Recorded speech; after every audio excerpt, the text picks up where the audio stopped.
Okay, well, good morning. So, have you already been reading this book? Some have started reading, or you finished reading? Started. Okay, all right. So today I'll be introducing the book and also C.S. Lewis. So he went to Magdalen College, Oxford, which is considered one of the more traditional colleges at Oxford. A friend of mine, she went there, and in order for you to be allowed into the park of the college, you have to be a member of the college.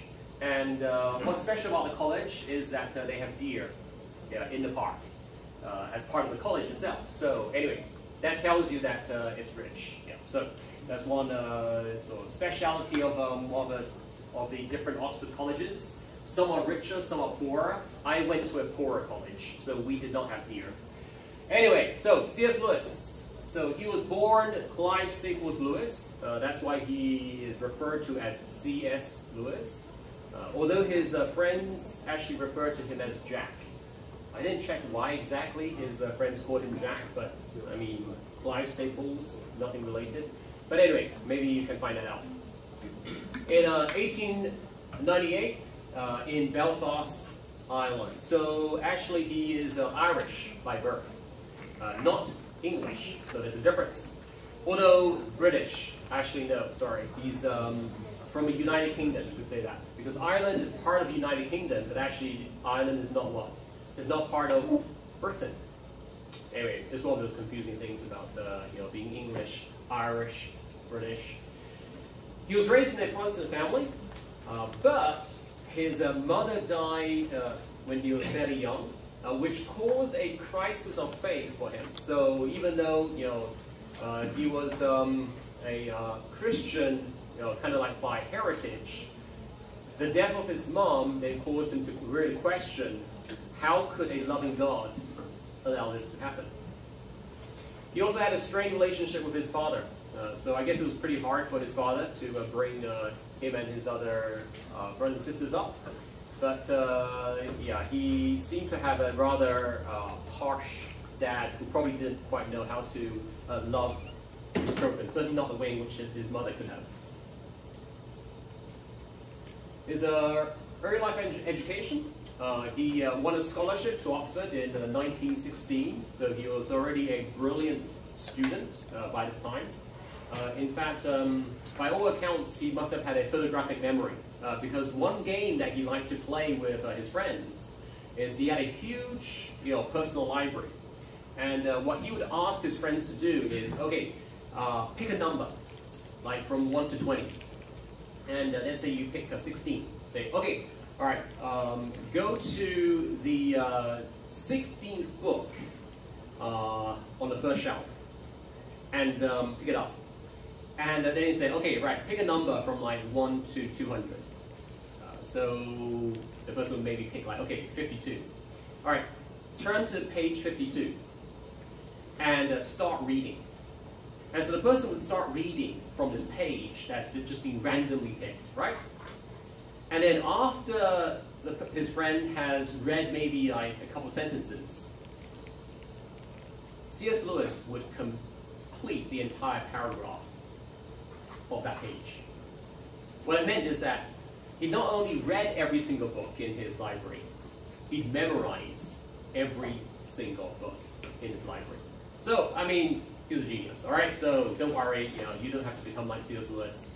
None of us, really, I think, can be like C.S. Lewis. Anyway, he excelled in the classics, philosophy, and literature at Oxford. So he got what's called a double first. So it's actually pretty hard just to get a first in one subject, but he got a first class degree in 2 subjects. And his studies were actually cut short as a result of First World War. He had to serve in the First World War. He was drafted. His experience during First World War reinforced his atheism. I mean, the death, the destruction, the agony and suffering that he saw, really for him confirmed that there was no God, in the universe. Otherwise, how could a God allow such suffering like the First World War to happen? he was wounded and so had to leave and go back to England. And so he continued his studies at Oxford. He graduated and started teaching at Oxford. But one of the important events that happened in his life, which happened in 1931, was he actually became a Christian, despite having renounced his faith earlier. That's due to the friendship with Tolkien, who I'll mention later. In terms of his academic pursuits, so he was elected Fellow in English Literature at Magdalen College, Oxford. So Fellow is, kind of like, lecturer, associate professor. It is very hard for you to become a professor within the British educational system. So there are very few professors. So when I met him when I went to Oxford, he was a tutor called Dr. Day. He was an expert in Old Testament. He'd written a few books and he really encouraged us to read them. But a few years later, I went back and I said, "Oh, hi, Dr. Day. I'm really glad to see you again." And he said, "Professor Day." So he wanted to ensure that we all knew that he had become a professor. And he said that it's highly exceptional for someone to become a professor at such a young age as he was then. Because he said he wasn't yet 50. I mean, he looked like he was 60. I didn't tell him that. In fact, I thought that he was like approaching 60 when I was studying under him. But nevertheless, probably he studied too hard, and so he lost all his hair, or most of his hair. But I wish I had a picture of him. But anyway, so he was a professor, at the age of not quite 50. So that was actually quite remarkable. C.S. Lewis never became a professor at Oxford, interestingly. But we'll come to where he actually came to become professor, which was Cambridge. So he was later on elected to be chair of literature at Magdalen College in Cambridge. So Oxford didn't want him to become professor, so he went to Cambridge and became professor there instead. His works influenced the study of medieval and Renaissance literature up until this day. So within the English faculty, then students would study C.S. Lewis. But he also became renowned as a Christian apologist. Now, what's an apologist, Christian apologist? It means someone who defends the Christian faith, someone who answers questions that non-Christians might have towards Christianity. Basically, they explain what Christians believe to people who might have questions, might write against Christianity, might have objections to it, like himself when he was young. He wrote several Christian apologetic works, including Mere Christianity and the Problem of Pain, so explaining, essentially, why Christians believe what they believe. And he was known for his rational, persuasive arguments defending the Christian faith. In fact, he would often get into arguments with non-Christians, with atheists, with agnostics. And almost always he would win the argument. The reason is simply because he pretty much read every single book that his opponent might have read, and he'd probably memorized the book that his opponent had read as well. So it's very hard for anyone to argue against C.S. Lewis, because he would just tell you, actually, let me tell you what you are trying to argue, and let me actually give a better argument on your side, and then let me tell you why your argument is wrong. So, yeah, actually, some people would just not bother debating it. All right, in terms of his literary career, he wrote both fiction and non-fiction. As a professor of English, then he had to write a lot of non-fiction. But in terms of fiction, his most famous work was The Chronicles of Narnia, which is basically written for kids. As a kid, I listened to my mom reading the Chronicles of Narnia to us. And in it, he combines fantasy, allegory, and Christian themes. So he loved fantasy. He loved works about fairies and dragons and unicorns, etc. And in Narnia, then there's a character like including Aslan, who symbolizes Christ. Aslan's the lion in the story. And there's the themes of redemption and sacrifice. So if you get to read Chronicles of Narnia or watch the movies, which I recommend, then you'll find out a little bit more in terms of sort of Christian fantasy. Right, in terms of his personal life, he had a close friendship with J.R.R. Tolkien, whose novel, actually it's 3 books called The Lord of the Rings, which were voted as being the best English, literature of the 20th century. So globally within the English-speaking world, there was a survey, had thousands of people who took part and asked, okay, which is the greatest English novel ever written? And number 1 was actually J.R.R. Tolkien's Lord of the Rings. So if you ever have a chance of reading it or listening to it or watching the movies, I highly recommend. Anyway, so C.S. Lewis and J.R.R. Tolkien and a few others at Oxford, they were really good friends. And they had discussions on mythology and Christian faith, which really they sort of combined together in what they wrote. C.S. Lewis, he married fairly late. So he married when he was, late 50s, almost 60 by the time he got married. He married an American writer called Joy Davidman, but then Joy, she had cancer, which reoccurred, and eventually she died in 1960, so only married for 4 years. And her death influenced Lewis greatly. He writes about it actually in a book called The Grief Observed. Right, C.S. Lewis' legacy, he died in 1963. His works have been translated to more than 30 languages, millions of copies worldwide, and he's still a significant figure in both literary and theological circles. In fact, at Oxford, you study C.S. Lewis if you are in the language department. You study him if you are in the theology department. You also study him if you are in the philosophy department.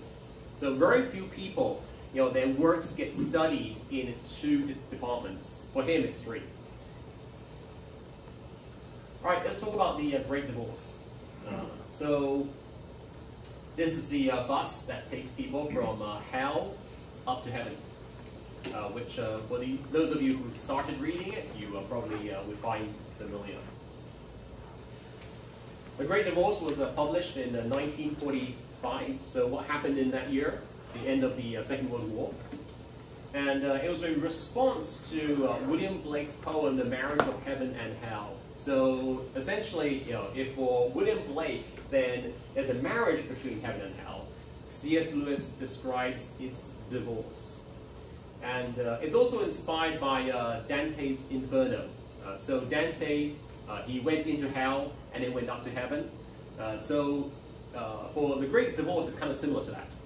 First, the person goes into hell and then goes up to heaven. So, plot overview. So this just gives you a basic storyline. For those of you who haven't read it yet, but don't not read it just because I'll be telling you the basic storyline, because it's far more interesting than what I'll be telling you. So the narrator, who I guess you could say is C.S. Lewis himself, he starts off in this really bleak, dark, joyless town, which later on he comes to know as being hell. And he wanders around town, there's hardly anyone around, until eventually he gets to this bus stop. And that's the only place where there are a lot of people in this town. So he's wondering, why are they all lining up? And he finds out that, yeah, they are in a queue. That's what lines are called in England. That is bound for heaven. And he joins the line and eventually gets onto the bus. And they get up to heaven, and heaven, in contrast to hell, is like really solid.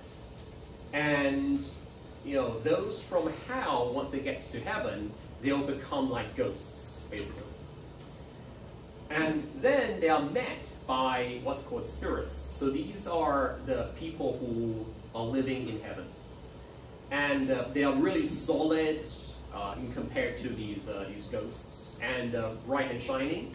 And they try to persuade these ghosts from hell to stay in heaven.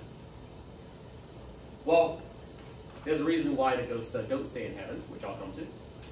But each ghost has their own moral flaw. So for some it's pride, for some it's lust, for some it's hatred and bitterness, for some it's jealousy, for some it's desire to control. So the narrator then witnesses these various ghost spirit encounters. So encounters between those who live in heaven and those from hell. And one example is that there's this theologian from hell, this theologian ghost, who is more interested in theological debates, is more interested in sort of trying to think his way to God than in actually knowing God. So he's more attracted to his own thoughts and ideas than he is to the actual truth. And there's another who is an artist, and he is really only intent on proving how great his artistry, how great his painting is. So he goes up to heaven and says, "This is beautiful, I'm going to paint it." And then the spirit from heaven said, "There's no need for you to paint it, because paintings on earth are in order to give you a glimpse of heaven. But now you're in heaven, so we really don't need you to paint." But he says, "No, I need to paint. I need to establish for myself a reputation for myself, because on earth he was a great painter." And so he decides that he doesn't want to stay in heaven, because in heaven then you have no reputation, because in heaven no one becomes is there because they are great, and no one cares about your reputation on earth. And then there's this mother ghost, who loves her son, but actually loves her in a way that actually destroys her. So it's a kind of imperfect love. And then there's a lustful ghost, who is addicted to lust, and that lust then becomes like a lizard. But then eventually, then this angel then gets permission to destroy this lizard, so he becomes free from his addiction to lust. And then the lizard actually turns into a stallion, a mighty horse. So, read about that and maybe understand what that all means when you get to it. Then the narrator meets George MacDonald, who's a famous Scottish writer, a poet. And through George MacDonald, he learns more about heaven and hell, and finds out that hell is actually really, really small, it's tiny compared to heaven. And in order for the ghosts to be allowed to stay in heaven, they have to let go of their sin. So it's like, okay, you can stay in heaven, but if you want to stay here, then you have to get rid of the sin that's preventing you from getting into heaven. But for many of them, they decide, no, I love my sin more, than I desire to get to heaven. The book ends with the narrator waking up. In other words, everything that he saw and experienced was just a dream. All right, so what are some of the major themes and lessons from this book? So, firstly, we see the incompatibility of heaven and hell. So, heaven and hell are two, what you could call distinct places. But actually, what's more important is that hell is more a state of mind. So, for those who are in hell, earth their life on earth itself was hell. Because for them then, everything that they experienced, was negative. And so you could say that for them, then life was hell even when they were on earth itself. But then for those who are in heaven, it's different. For those who are in heaven, then life on earth itself, was just kind of a foretaste of heaven. So life on earth was pointing to heaven. And so now they are in heaven and they look back to life on earth, they actually see how life on earth was full of goodness and joy and love. But those who are in hell, they look back upon their life on earth and they feel that life on earth was full of pain and suffering and hatred and evil. And that then just simply continues with them forever. So it's two distinct places, but there's also two distinct perspectives on life. Hell is a self-chosen state due to refusal to surrender to sins. So why do people live in hell? It's because they love their sin, more than a desire to get out of hell. And it's actually their sin that causes them to stay in hell. They want to continue to hold on to the hatred that they have in their hearts, or they want to hold on, to the lust that they have, the bitterness or anger or the jealousy. And the book also talks about the eternal significance of seemingly small moral choices. So everyone who is in hell, is in there because of their own choice. And for some, you'd say, yeah, well, it seems just a small choice, and yet it actually results in an eternity in hell. Then there's the illusion of self-sufficiency and its spiritual consequences. So, in other words, for some, then hell because they don't want to seek after God. Because they don't want God to help them. Because they would rather, just try to establish themselves, to think their way to God, or depend upon their own goodness in order to get to heaven. They'd rather to depend upon themselves than to seek God for help. There's the dangers of idolizing earthly attachments over divine love. There's a story of this mother who would prefer to continue to love her son rather than let go and to seek after God instead. Even though it's only by seeking after God that eventually she will be reunited with her son. And that's a part of the story which is well worth reading, which will make more sense when you get to it. So in other words, for some people then, their love for what's inferior, their love for another person, is what prevents them from being able to enjoy an even greater love, which for C.S. Lewis is the love of God. Then there's a potential for every soul to choose redemption regardless of the past. So for Lewis, then he firmly believes that everyone has free choice. Everyone has the freedom to choose whether they want to go to heaven or whether they want to go to hell. So that's very much part of the storyline.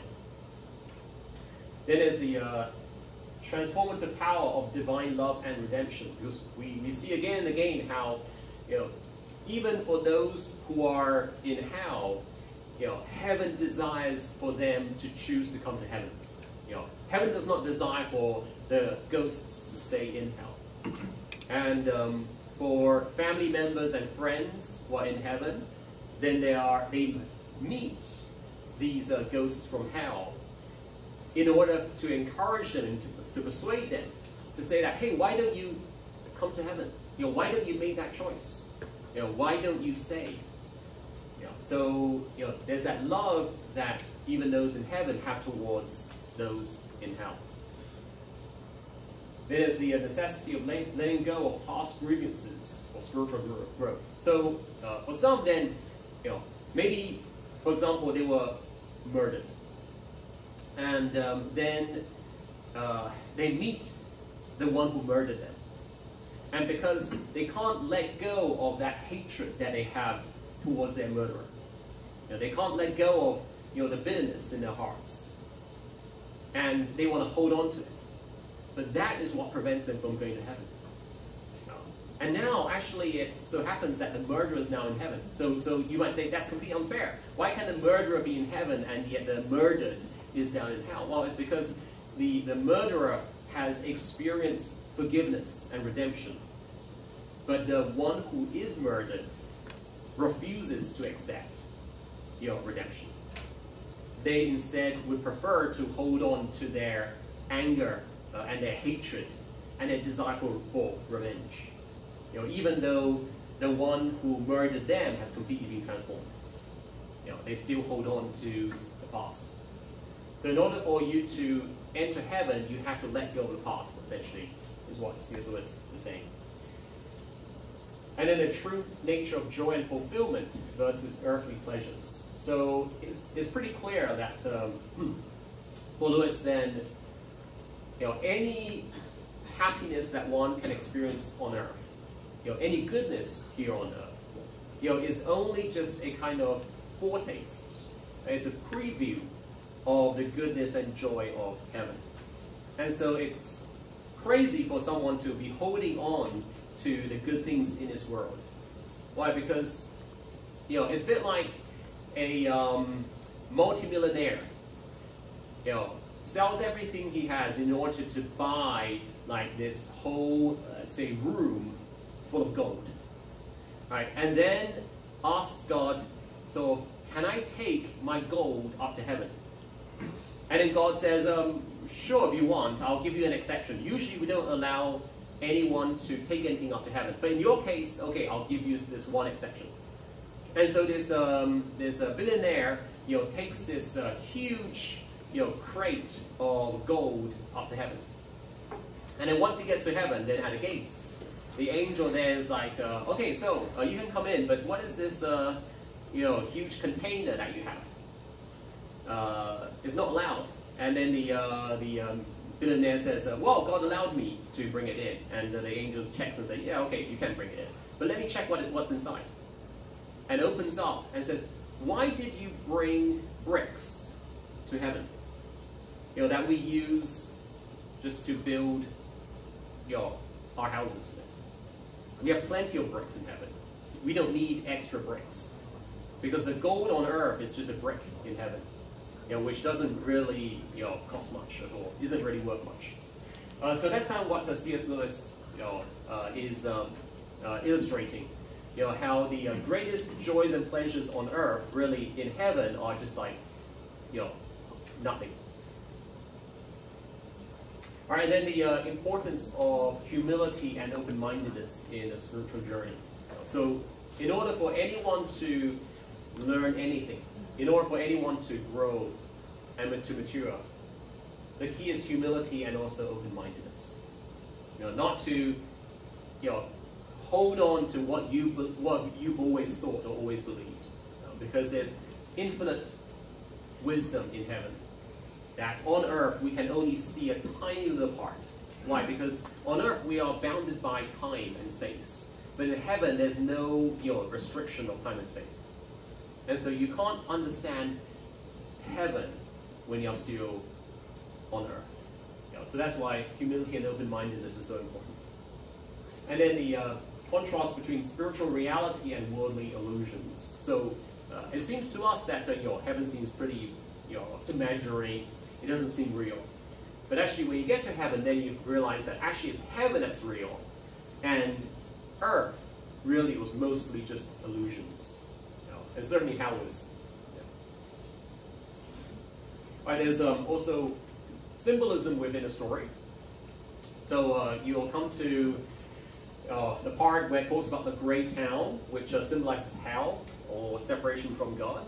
That's where the narrator goes first. And then there's a bus ride from hell up to heaven, which also symbolizes from a sin to forgiveness and redemption. Then there's the solidity of heaven. So the ghosts who go up to heaven, they start walking, and the grass is painful. Why? Because the grass is so much more solid than they are. And the narrator finds that he can actually walk on water. Why? Because the water is very solid, compared to him. So he's just like a mist, basically. The ghosts, are souls who are lost to selfish desires and sins. Okay, so that's why there are ghosts in hell, right? Because of their selfish desires and sin, which causes them to remain in hell. And then there are the right spirits that they meet in heaven that are redeemed or saved souls, and some are angels, who are guiding others to salvation. So these bright spirits, they are helping the ghosts from hell to be able to reach heaven. Now there's the lizard, which appears in one of the chapters, which symbolizes sin, but it also especially symbolizes lust. So illicit, wrong sexual desire. And you see how it is transformed. So it's killed, but then it transforms, into a stallion, into a male horse. And that also symbolizes how oftentimes for us, our wrong or sinful desires can be turned to become good desires that are helpful. Then there's a great river in the story, which is a barrier between heaven and hell, and also a path to salvation as well as you walk along it. And then there's also the smallness of hell. So it seems to the ghosts in hell that hell is huge. But from heaven's perspective, then hell is actually really, really small, really tiny. Why? Because it symbolizes the insignificance, the lack of importance of a life away from God. So far from God, then your life becomes tiny. Alright, so the legacy of The Great Divorce is being adapted for stage and radio productions. Actually just the past few days I was listening to an audio version of The Great Divorce, which I find a great way to especially listen to good literature. So sometimes rather than just reading it, to be listening to it being read. And it's inspired discussions on the heaven, hell, and moral choices. So a lot of discussion and debate in terms of C.S. Lewis's his understanding of heaven and hell. But Lewis doesn't claim to know. Okay, Lewis never went to hell, and he never went to heaven. So he tells us at the end it's just a dream. Right? So don't take his word for it. It's not like he's been there and he comes back and tells us what it's like. It's more just his imagination. And it's also part of Lewis's enduring literary legacy alongside what I mentioned, the Chronicles of Narnia. So Lewis wrote a lot of fiction. Some were for kids, like the Chronicles of Narnia. But stories like The Great Divorce are very much written for adults. So you could say that they are stories written for a more mature audience. All right, I think that's all. Now I'll open up to just any questions. Try to have a time to... Yeah, we still have about 15 minutes for Q&A. So.